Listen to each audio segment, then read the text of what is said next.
नमस्कार मेरे प्रिय विद्यार्थियों, मैं नवनीत गुणपाल और आज अपने पढ़ने वाले हैं पशुओं का सींग रोधन। पशुओं का सींग रोधन यानी सींगों को हटाना। सींगों को हटाना।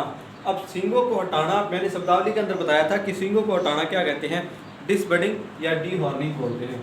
यानी डिसबडिंग डिसबडिंग या तो इसको डिसबडिंग बोलते हैं या डीहॉर्निंग बोलते हैं। डीहॉर्निंग बोलते हैं। अब बात ये आती है कि डिसबडिंग यानी बड को हटाना।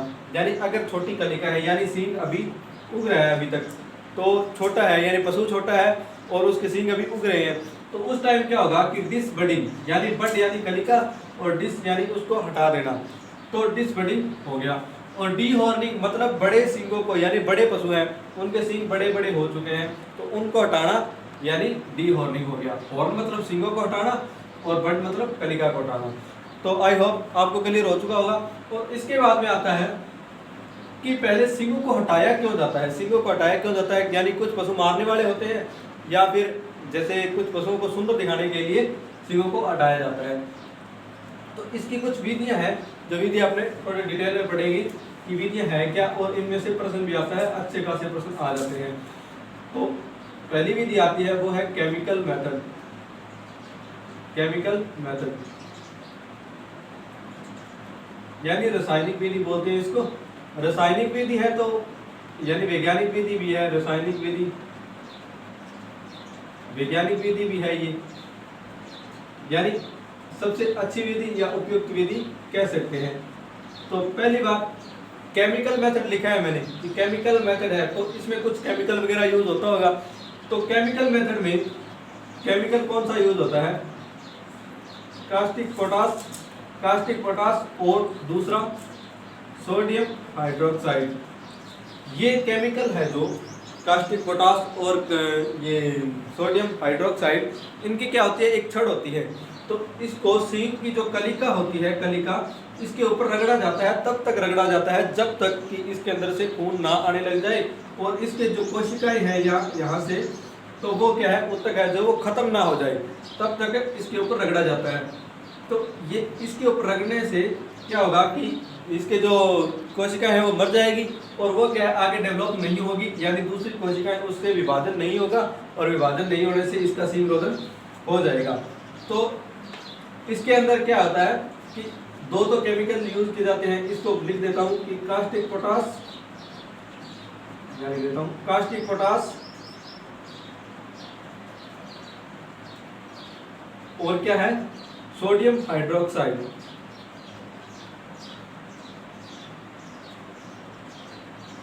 Sodium hydroxide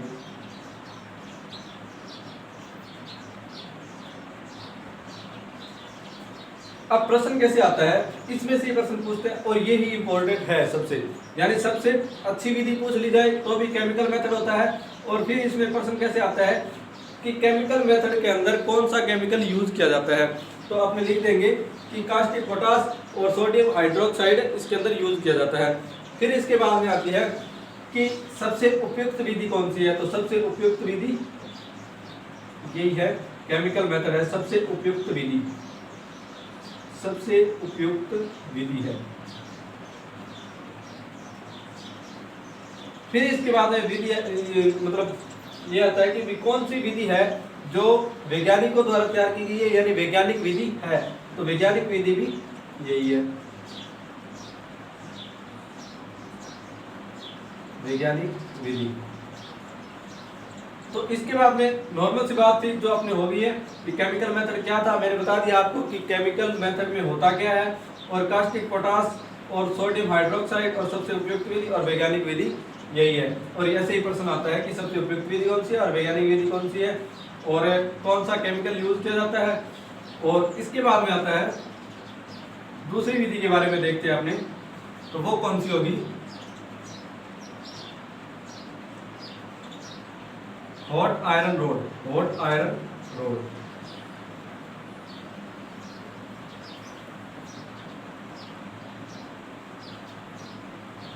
hot iron rod में क्या होता है, एक गर्म छड़ होती है जो नॉर्मल यूज करते हैं अपने गांव वगैरह के अंदर कि हॉट आयरन रोड क्या होती है। हॉट आयरन रोड में क्या होता है, एक छड़ को गर्म कर दिया जाता है, गर्म करने के बाद में उसको सींगों की जो कलिकाएं होती है उसके ऊपर रख दिया जाता है। उसका कोई टाइम वगैरह नहीं होता, यानी ये कोई अच्छी विधि नहीं है, यानी इसका कोई टाइम वगैरह भी पता नहीं है और कितना गर्म किया जाना है वो भी पता नहीं है कि कितना गर्म करना है या कितना नहीं करना है। तो इसलिए क्या है, ये सबसे मतलब ये सुरक्षित विधि नहीं है, सुरक्षित विधि नहीं है।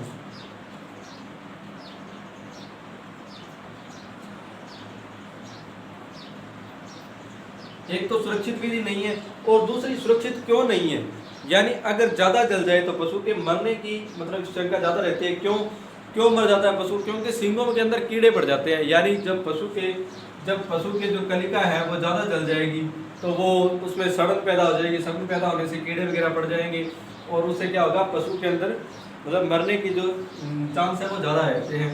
तो क्या होता है कि कीड़े पड़ जाते हैं इसके अंदर।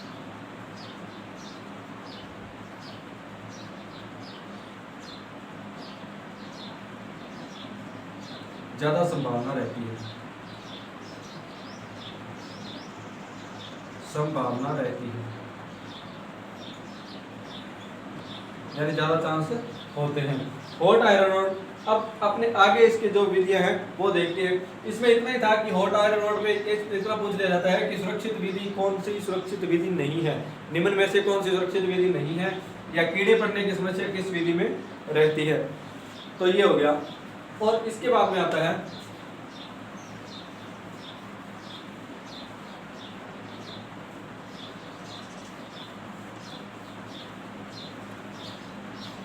हॉट आयरन रोड की जैसे ही एक विधि और है जिसको क्या बोलते हैं, डी हॉर्नर। एक यंत्र आता है डी हॉर्नर, एक कोई यंत्र है डी हॉर्नर।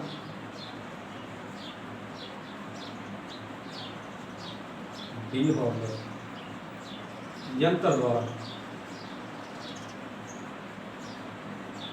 अब इस यंत्र से भी काफी मतलब प्रश्न बनते हैं अपने कि अच्छे खासे प्रश्न पूछ लिए जाते हैं।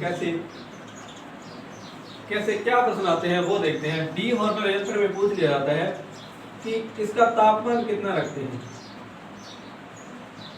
कि जब डी हॉर्नर यंत्र को गर्म किया जाता है तो इसका तापमान कितना रखते हैं। तो इसका तापमान रखते हैं 1000 डिग्री फ़ारेनहाइट। 1000 डिग्री अगर फ़ारेनहाइट को आप सेल्सियस के अंदर बदलोगे तो 540 डिग्री सेंटीग्रेड सेल्सियस।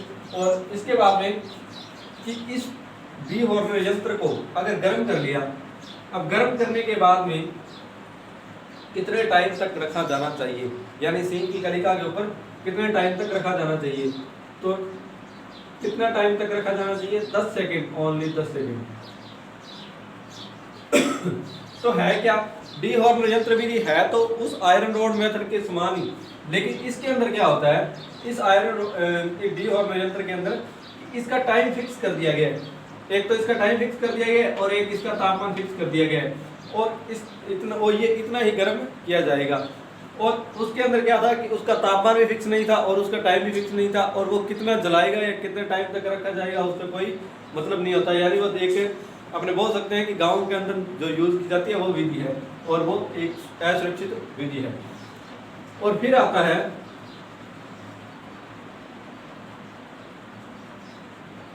आरी विधि। आरी विधि के अंदर क्या होता है,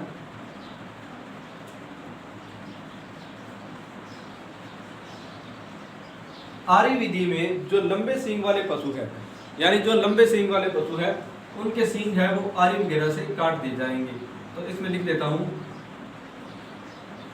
कि एक तो बड़े पशु, बड़े पशुओं में सींग हटाने के लिए, यानी इसमें कलिका शब्द यूज नहीं होगा क्योंकि इसमें सींग हटाए जा रहे हैं, तो सींग हटाने की विधि। और दूसरी विधि, दूसरा इसका क्या होगा कि एक तो बड़े पशुओं में और दूसरा कि अधिक उम्र के जो पशु हैं या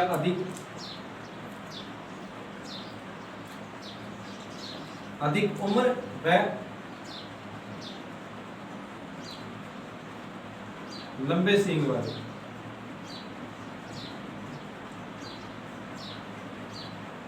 पशु।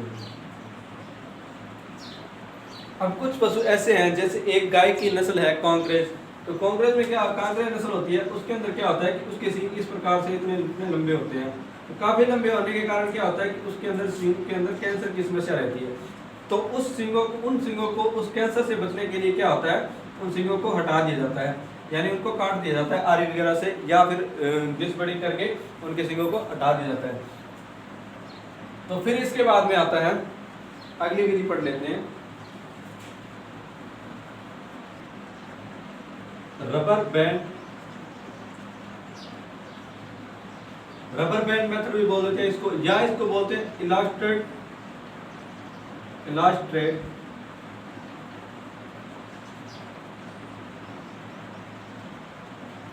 मेथड।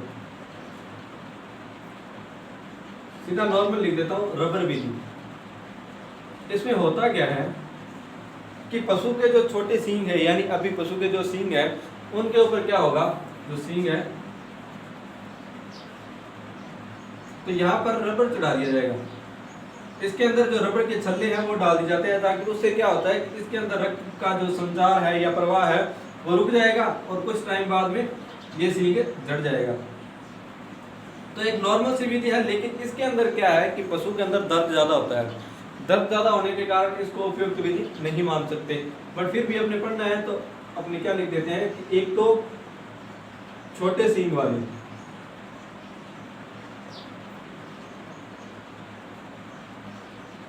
छोटे सींग वाले पशुओं